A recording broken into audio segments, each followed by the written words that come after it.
Iginiit ng palasyo na kailangang ipaliwanag ni VP Sara Duterte ang mga kahina-hinalang pangalan na lumabas sa listahan ng mga benepisaryo ng confidential funds ng Department of Education.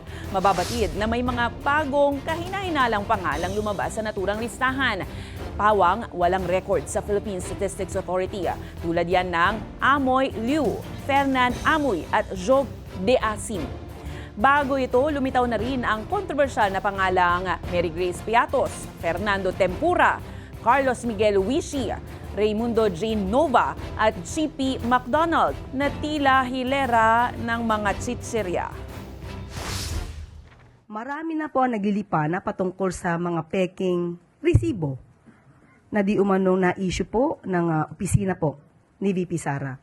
So, mas mabuti po, sinasabi naman po niya na dapat po tayo ay may transparency. Mas maganda po na mauna po siya na ipaliwanag ito.